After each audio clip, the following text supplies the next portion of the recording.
David Rosengarten. This is Cheese 101. Do you like cheese? Not really. You don't like cheese? How come you don't like cheese? I just don't. Why? Dude, you got cheese on your pizza. I thought that not really. Cheese on the internet. Do you like cheese? No. Are you a cheese lover by any chance? We have now reached the climax, the ringing conclusion, because we are about to serve the cheese. I'm in the middle of a dinner party. I got a few surprises for my guests, and I'm about to put together the cheese platter for the cheese course in the dinner party. Now, you know, when you serve cheese is really the first consideration in serving cheese, because some times are better than other times.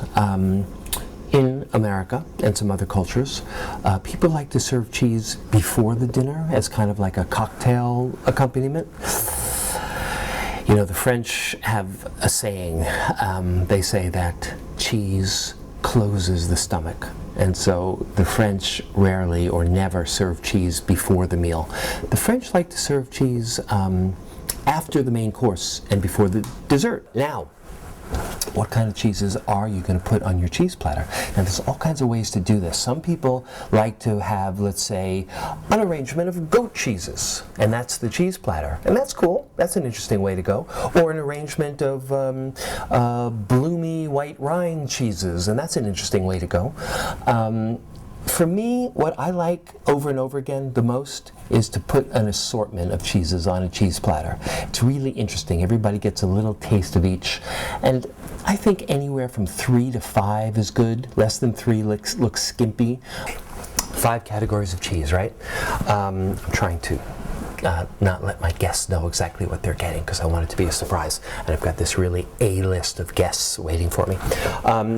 Start with goat cheese. I always like to start with goat cheese, and this would be a good eating order as well, what I'm about to show you. This is a little crottin, or horse dropping, as we said before.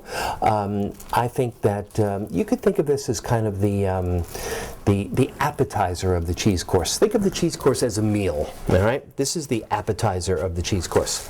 Then, let's get to the pasta course of the cheese course.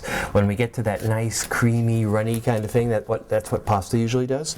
I have here a camembert. You see it right across the top there, which I'm hoping is going to be a nice, creamy, runny thing. Okay, put it on here. That's excellent. Now, you go on to what I consider to be the main course of the cheese course. And here you have 2 options. You can either use the hard cheese. Here I've got the Swiss Gruyere. And put that right on the platter, and you can begin to see how the platter has great variety and interest. Then the other thing that you can use as a main course is the washed rind cheese. This is one of my favorite cheeses in the world. Époisse.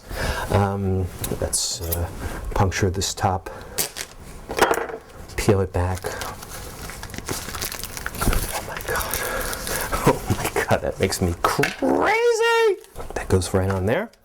And then, lastly, to round out this cheese course is my 5th category, which is blue cheese. And I say that you should think of blue cheese as the cheese course of the cheese meal.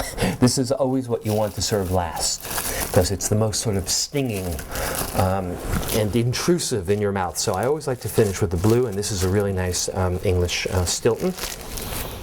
Oh, does that smell right? There we are. We are ready to roll. I'm going to go out and show it to the guests.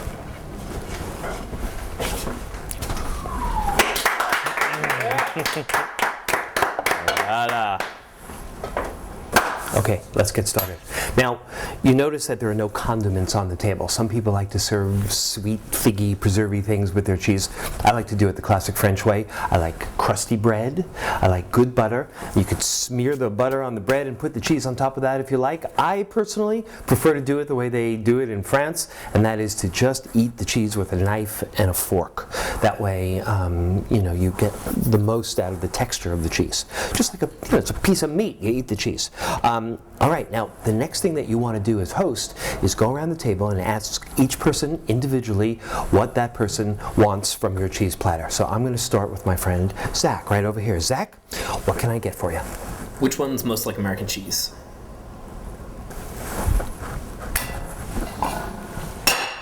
Bon appetit. Kate, what can I get for you? I think I'll try everything. Okay. Oh yeah, I love doing this. So I'm going to cut these cheeses in exactly the order that I discussed them. The first course cheese, the goat cheese, and what you want to do is, it's very important. It's what I call the pizza principle. You cut each cheese like you cut a pizza, because at the center of this cheese, it's a different ripeness than it is at the edge of the cheese. So you want to give everybody a shot at everything. Oh yeah, look at that. Look at that nice soft paste in there. Put that on there. And that goes right on the plate. That's my hard cheese. Oh, that is beautiful. I've got one more cheese to get on here, and that is the blue cheese, this beautiful hunk of stilt. There we go. That'll work for now. And that goes on the plate as well. Make sure that you don't give people portions that are too large. Kate? Thank you. Your cheese. Enjoy. Nice, huh? Very good. Well, he likes it. Mikey likes it. Yeah, okay. Say cheese. Say cheese. Yeah.